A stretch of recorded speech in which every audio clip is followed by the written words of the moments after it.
यहाँ पे कुछ डेफिनेशन दिए हुए हैं। पहला है critical section, the portion of program text where the shared variable are shared, मतलब जो कि प्रोग्राम का वो हिस्सा जो कि शेयर्ड है। पहला एग्जांपल, प्रोड्यूसर कंज्यूमर में काउंट की value count is equal to count plus one और count is equal to count minus one, ये दोनों आपस में शेयर्ड थी, इसीलिए उसको क्रिटिकल सेक्शन में कहा जाता है। नॉन क्रिटिकल सेक्शन वो पार्ट जो शेयर्ड ना हो, जैसे कि प्रोड्यूसर में इन था, इनकी value in plus one mod N और out is equal to out plus one mod N, इन दोनों का आपस में कोई लेना देना नहीं था, इसीलिए वो नॉन शेयर्ड वेरिएबल कहलाते हैं। फिर होती है रेस कंडीशन, रेस कंडीशन के बारे में यहाँ पूरा लिखा हुआ है। फिर एक होता है सिंक्रोनाइजेशन, सिंक्रोनाइजेशन मतलब इसका एग्जांपल समझिए कि जैसे अपन वॉशरूम यूज़ करते हैं, तो अपन जाने से पहले एंट्री गेट लेके जाते हैं, गेट में ताला मारते हैं, अंदर वॉशरूम में काम करके बाहर आते हैं, तो बाहर आके भी अपन लॉक हटा देते हैं। तो ऐसा ही कुछ इसमें है, एंट्री लेवल रहेगा तो अपन लोग को लॉक लगाना है, अंदर क्रिटिकल सेक्शन यूज़ करना है, फिर वहाँ से बाहर जाते समय लॉक को लीव करना है और फिर नॉन क्रिटिकल सेक्शन में आ जाना है। इस प्रोसेस को कहते हैं सिंक्रोनाइजेशन। इसमें कुछ कुछ टर्मिनोलॉजीज हैं जिसको समझना जरूरी है।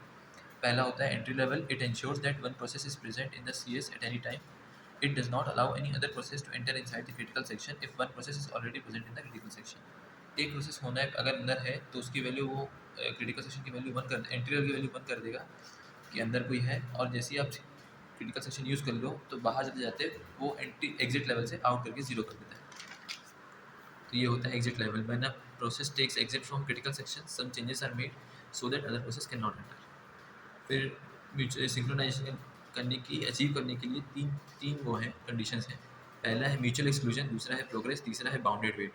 तो पहला रहता है म्यूचुअल एक्सक्लूजन, मतलब अगर एक प्रोसेस अंदर है तो दूसरा प्रोसेस अंदर नहीं जा सकता, इस is called as mutual exclusion. Second है प्रोग्रेस, अगर एक प्रोसेस जाने का मन नहीं है तो दूसरा प्रोसेस को किसी तरह से वो ब्लॉक तो नहीं कर रहा, अगर वो ब्लॉक कर रहा है तो प्रोग्रेस इज नॉट सेटिस्फाइड, अगर वो ब्लॉक नहीं कर रहा है दूसरा वाला फ्रीली जा पा रहा है तो उसको नॉट मूव कहेंगे। और इसमें एक और ही चीज़ रहती है कि अगर प्रोसेस कोई भी ऑर्डर में जा रहा है, एनी ऑर्डर में, जैसे P0 P1 P2, ऐसा नहीं कि P0 P1 फिर P0 फिर P1, ऐसा नहीं होना चाहिए। कोई भी ऑर्डर कितनी बार भी किसी प्रोसेस में जा पा रहा है तो उसको कहेंगे progress is satisfied.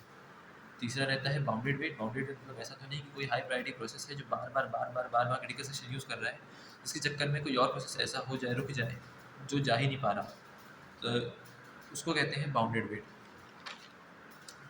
Now, solutions of synchronization. These are of four types. Software type, hardware type, OS type, compiler type. इसके अंदर और सब कैटेगरीज हैं। तो पहला अपन देखेंगे लॉक वेरिएबल। तो लॉक वेरिएबल क्या रहता है, ये सॉफ्टवेयर सॉल्यूशन है, ये सब पूरा से लिखा हुआ क्या क्या है।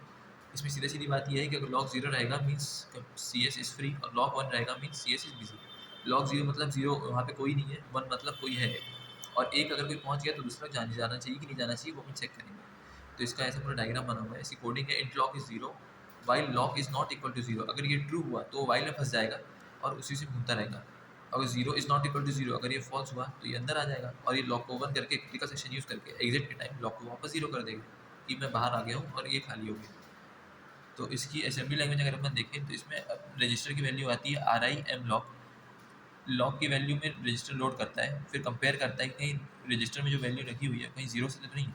अगर जीरो नहीं है, if it is non-zero value then jump to first location so that it can be uh, so that it can do busy waiting।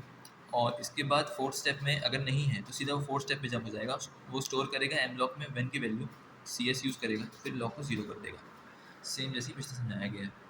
इसका एनालिसिस करें तो while lock is not equal to zero means अगर lock की value zero नहीं है तो शुरुआत में तो जीरो रहती है, तो zero is not equal to zero false, तो अंदर जाएगा, लॉक की वैल्यू वन करेगा, CS यूज़ करेगा, फिर लॉक की वैल्यू वापस जीरो कर देगा, वापस निकल जाएगा। तो इसमें केस अपन वन यूज़ करते हैं, initially lock is zero and CS is free. तो P0 आया, उसने लॉक की value not equal to zero, सही बात है, zero is not equal to zero, ये बात फॉल्स हो गई वाइल से बाहर, तो lock is one, CS use करा, फिर P1 आ गया, यहाँ पे ये प्रीएम्प्ट हो गया, इसने वापस लॉक को जीरो नहीं किया, तो P1 आया, by lock is not equal to zero, सही बात है, one is not equal to zero, this is true, तो ये बिजी वेट में चला गया। अब चूंकि ये बिजी वेट में चला गया है means mutual exclusion is satisfied because P0 is CS and P1 is not available, go there. ये तो हो गया विदाउट प्रीएम्पशन। अगर विद प्रीएम्पशन करेंगे, इनिशियली लॉक इज़ जीरो, तो P0 आया, उसने लॉक की value not equal to zero देखा कि ये तो फॉल्स है, कोई बात नहीं, प्रीएम्प्ट हो गया। इसके बाद P1 आया, उसने भी देखा lock is not equal to zero, ये फॉल्स हो गया, इसने लॉक की वैल्यू वन कर दी, अंदर घुसा, P2 में P2 CS में P1 जो है क्रिटिकल सेक्शन में अंदर आ गया और उसने वापस लॉक की वैल्यू जीरो नहीं की। फिर P0 आया, उसने देखा लॉक की वैल्यू वन है, उसने देखा कि इसने यहाँ पे लॉक की वैल्यू वापस 1 तो की ही नहीं थी, प्रीएम्प्ट हो गया था। जब प्रोसेस 1 आया तो उसने देखा कि लॉक की वैल्यू भी अभी भी 0 ही है, तो वो भी अंदर घुस गया। तो P1 भी CS में आ गया। फिर P2 आया, P0 आया, तो उसने देखा P0 भी CS में है, P1 होने के बाद भी P0 CS में आ गया, मीन्स P0 P1 दोनों CS में आ गए, hence mutual exclusion is not satisfied. फिर आता है progress. Progress is satisfied if any process can enter into the process can enter into the CS in any order P0 P1 P2 anything। तो progress ऐसे check करेंगे, while lock is not equal to 0 lock is 1। ये process P0 का है, इसने चारों अपने चला दिए और ये प्रोसेस P0 में चला गया विदाउट एनी रिस्ट्रिक्शन। P0 वापस आया, उसने देखा लॉक वापस से 0 है, वापस चेक करेगा, वापस कंडीशन के अंदर घुसेगा, बार बार वो आ सकता है, कोई दिक्कत नहीं हो रही है P1 की वजह से, हेंस प्रोग्रेस इज सेटिस्फाइड।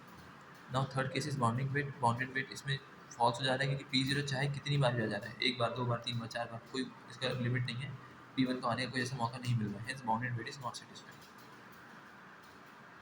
तो bounded wait is not satisfied because unlimited process can be counting. तो इसमें ये चीज़ रहती है।